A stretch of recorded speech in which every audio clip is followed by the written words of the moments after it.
السلام علیکم، غلام رسول مخلص بٹل نیوز کے ساتھ آپ کی خدمت میں ایک دفعہ پھر حاضر ہے۔ ہمارے ساتھ سینئر نائب صدر جے یو آئی بٹل حاجی محمد یونس کھٹانہ صاحب موجود ہیں۔ ہم ان کا شکریہ ادا کرتے ہیں اور اس شکریہ ادا کرنے کے بعد سب سے پہلے ان سے یہ پوچھتے ہیں کہ عمران خان کے دور میں مہنگائی کی وجہ سے آپ نے لانگ مارچ کیا اور حکومت تبدیل ہوگی۔ اب یہ دور جو 2 مہینے گزر گئے ہیں، عوام پر زیادہ مشکلات ہیں، مہنگائی ہے، پریشانی ہے، اس حوالے سے بتائیں جی۔ شکریہ غلام رسول بھائی، میں بٹل نیوز کا مشکور ہوں کہ اہم ایشو پر ہمیں موضوع کیا۔ الحمدللہ بالکل جب سے عمران خان کی حکومت آئی، روز اول سے جمعیت علماء اسلام میدان میں تھی اور انہوں نے 13 سے زیادہ ملین مارچ کیے ملک میں، اور آخر عمران خان کا تختہ الٹ دیا، اس میں کوئی شک نہیں۔ اور اس میں صرف مہنگائی کی وجہ نہیں تھی، اور بھی بہت ساری وجوہات تھیں جس میں عمران خان کی حکومت کو ختم کرنا اس وقت انتہائی ضروری تھا۔ لیکن مہنگائی کا مسئلہ یہ ہے، مہنگائی اس وقت بھی بہت زیادہ ہے، چونکہ میں سمجھتا ہوں ہمارے غریب متوسط طبقے کے جو لوگ ہیں ان پہ اس حد درجہ کی مہنگائی جو ان کی برداشت سے باہر ہے، جو ان کی قوت خرید جواب دے چکی ہے، اس میں کوئی شک نہیں۔ آپ کی توجہ میں اس طرف دلاؤں گا کہ جب سے حکومت چینج ہوئی، شہباز شریف وزیر اعظم بنے، اور سب سے پہلی کامیابی تو ان کی یہ تھی کہ پوری اپوزیشن متحد ہوئی، چونکہ پیپل پارٹی ایک اسٹیک ہولڈر ہے اور وہ لوگ بھی اس بات پہ متفق ہوئے۔ لیکن الحمدللہ ان لوگوں کو متفق کرنے اور ایک پلیٹ فارم پہ لانے والی جمعیت علماء اسلام اور قائد ملت اسلامی حضرت مولانا فضل الرحمان صاحب ہیں۔ مہنگائی میں کوئی شک نہیں، اب ہم بھی یہ توقع کر رہے تھے، عوام بھی یہ توقع کر رہی تھی آنے والی حکومت سے کہ وہ کچھ ریلیف دے گی، لیکن آنے والی حکومت فی الحال ریلیف دینے میں ناکام رہی۔ فی الحال ریلیف دینے میں وہ بالکل ناکام ہو چکے ہیں، چونکہ پیٹرول ڈیزل وہ تو مہنگا ہونا تھا، گیس مہنگا ہونا تھا، بجلی بھی مہنگی ہونی تھی۔ وہ پہلے ہم مانتے ہیں کہ پہلے کا جال بچھا ہوا تھا، اس میں شک نہیں، لیکن جو لوہر طبقہ اور جو خاص کر کے سفید پوش لوگ ہیں، سفید پوش لوگوں اس ٹائم ان کا گزر بہت مشکل ہے پورے ملک کے اندر۔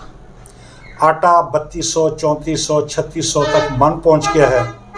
اسی طرح آپ ڈالٹے کو دیکھ لیں، اسی طرح آپ دوسری خوردنوش کی اشیاء کو دیکھ لیں، بہت مہنگی ہو چکی ہیں، اس میں شک نہیں ہے، مہنگائی ہو گئی ہے۔ لیکن اب بھی میں خدا کے فضل سے پر امید ہوں کہ اگر حکومت نے سنجیدگی سے اس کام کو چلایا تو امید ہے 2، 4، 6 مہینے تو مجھے مشکل لگ رہا ہے کہ کوئی چیز یہ کنٹرول کر پائیں گے، لیکن اس کے بعد شاید امید رکھتے ہیں اللہ سے کہ ملک میں کنٹرول ہو جائے گا، مہنگائی پہ کنٹرول ہو جائے گا۔ لیکن میں اس کے بعد اس کے ساتھ ایک اور بات کہنا چاہوں کہ ہمیں اکثر لوگ یہ کہتے ہیں کہ جب بھی ہمارے وزیر اعظم صاحب شہباز شریف صاحب نے ایک بات کہی کہ ہم کچھ سخت فیصلے کرنے جا رہے ہیں، تو کچھ سخت فیصلے تو انہوں نے کیے ضرور، لیکن وہ سخت فیصلے ہمیشہ ہر حکومت کے غریبی کے اوپر آتے ہیں۔ کاش ہم کہیں اس دن کا ہم انتظار کر رہے ہیں کہ یہ ہمارے حکمران یہ سخت فیصلے امیر، جاگیردار، وڈیرا، صنعت کار، سرمایہ دار، اگر ان لوگوں کے خلاف ان کے سخت فیصلے آ جائیں تو میں امید کرتا ہوں کہ ہمارا ملک، شاید میں ایک مثال دیتا ہوں کہ جس طرح شاہانہ ان کا TADA ہمارے حکمرانوں کا، ہمارے دوسرے جو بیوروکریسی کے لوگ ہیں بڑے، ان سب بشمول وزیر اور MPA MNAs، تمام سینیٹر حضرات، ان سب کا اگر یہ TADA ختم کر دیں اور یہ 1 سال تک، اگر 1 سال نہیں تو 10 ماہ تک، 10 ماہ نہیں تو 8 ماہ تک اگر یہ TADA ختم کر دیں، ان کے پیٹرول جو مفت ہیں، ان کے جو بجلی کے بل مفت ہیں، ان کے جو سوئی گیس کے بل مفت ہیں، اگر یہ ختم کر دیں تو میں یقین جانیں انشاءاللہ میں اس دعوے سے کہتا ہوں آپ کے بٹل نیوز کی وزارت سے آج یہاں پر کہ انشاءاللہ ہمارے ملک میں ڈالر بھی 70 اور 80 پہ آ جائے گا، ہمارے ملک میں بالکل مہنگائی کنٹرول ہو جائے گی، لیکن شرط یہ ہے کہ یہ سخت فیصلہ بڑے لوگوں کے خلاف کرنے والا کوئی مرد مجاہد اگر ہمارے ملک میں پیدا ہو جاتا یا کوئی آ جاتا تو شاید انشاءاللہ میں دعوے سے کہتا ہوں تو اس سے ایک اور بھی میں اس میں اضافہ کرتا چلوں کہ پوری دنیا کے ملکوں میں بھی الحمدللہ تھوڑا بہت خلیج میں گھما، سعودی عرب، اس کے علاوہ بھی اور ملکوں میں بھی ہم گئے، لیکن ہم نے دیکھا پاکستان جیسا ملک پوری دنیا میں شاید آپ کو نہیں ملے گا۔ اس کے آپ جغرافی لحاظ سے آپ دیکھیں، سب سے پہلے اللہ نے اس پہ انعام کیا ہے کہ اس میں پانی ہے، پھر اس میں جو سمندر ہیں، پھر اس میں ٹھنڈے اور میٹھے پانی، پھر ہمارے جو ندیوں کے پانی، اس کے علاوہ آپ دیکھیں ہمارے جنگلات، اس میں بھی ہمارا ملک خود کفیل ہے۔ بڑے افسوس سے کہنا پڑ رہا ہے کہ ہمارے ٹریلین بی کے نام سے پچھلی حکومت نے جو پروگرام چلایا تو اس کے ثبوت مٹانے کی خاطر جنگلوں کو آگ لگا دی اور اس میں پرانے درخت بھی جل کے ختم ہو چکے ہیں اس وقت۔ تو اس لحاظ سے ہمارے جنگلات آپ دیکھیں،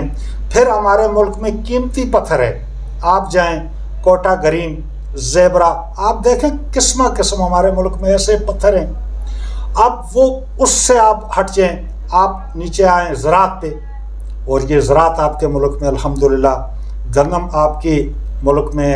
وافر مقدار میں اگر پیداوار آپ بڑھانا چاہیں، اسی طرح سے آپ کے ملک میں گنا ہے، چینی میں آپ خود کفیل، آپ کے ملک میں کپاس ہے، آپ کے ملک میں کون سی نعمت ہے جو اللہ رب العزت نے نہیں دی، لیکن افسوس کہ ہمارے ملک میں ابھی تک جب سے پاکستان بنا اس سے بعد جتنی حکومتیں آئیں ابھی تک کسی نے یہ زحمت نہیں کی کہ ہم اس ملک کے بارے میں سوچیں، ہم اس غریب عوام کے بارے میں سوچیں، اور اس کے بارے میں آج دن تک ہمارے۔ اچھا، آپ یہ خود کہہ رہے ہیں کہ عمران خان کی حکومت مولانا فضل الرحمان صاحب نے ختم کرنے میں نمایاں کردار ادا کیا، اس میں شک نہیں۔ اب 2 مہینے سے زیادہ کا عرصہ ہو گیا ہے، لیکن مولانا صاحب نے ابھی تک مہنگائی کے بارے میں کوئی جلسہ نہیں کیا، کوئی پروگرام نہیں کیا، تو یہ آپ کے لیے آئندہ جنرل الیکشن میں نقصان نہیں ہوگا؟ نہیں، یہ آپ نے ٹھیک سوال کیا ہے۔ الحمدللہ اس حکومت میں جو PTI کی حکومت ختم کی ہے جمعیت علماء اسلام اور قائد ملت اسلامی حضرت مولانا فضل الرحمان صاحب نے، اس میں صرف مہنگائی نہیں تھی، اس میں اور بھی بہت سارے وجوہات تھے جو کہ ہماری مذہب کا معاملہ بھی تھا، اس لیے مہنگائی سے ہٹ کر بھی ہمارے جس طرح ہم جمعیت علماء اسلام کا ایک کاز ہے، ایک منشور ہے، ایک دستور ہے، جمعیت علماء اسلام ملکی لیول پہ اگر الیکشن لڑتی ہے، الیکشن میں آتی ہے تو ان کا ایک ہی مقصد ہوتا ہے، وہ کہتے ہیں کہ خدا کی زمین پہ خدا کا نظام، اور خدا کا نظام آئے گا قرآن اور حدیث سے، اور قرآن اور حدیث کو سمجھنے والے، قرآن اور حدیث کے تمام معاملات اور ان کے دستور اور اس کے منشور کو جاننے والے علماء کرام ہیں، اور الحمدللہ ہمیں فخر ہے 10 لاکھ سے اوپر علماء جمعیت علماء اسلام کے بیچ میں ہیں اور اعتماد کرتے ہیں جمعیت علماء اسلام پہ، اور یہ بہت جید علماء ہے۔ اور کاش آج میں ایک اور دعویٰ بھی کرتا ہوں آپ کے اس چینل پہ، یہ نہیں ہے کہ جمعیت علماء اسلام کو 10 یا 15 سیٹیں دے کر اور اس سے ساری ڈیمانڈ پوری کروائیں، یہ نہیں ہو سکتا، یہ مناسب نہیں ہے۔ اگر 450 یا 350 یا 53 کا ہاؤس ہے، اس میں کم از کم آپ 160 170 یہ آپ جمعیت علماء اسلام کو دیں، آپ چاروں صوبوں میں حکومت جمعیت علماء اسلام کو دیں،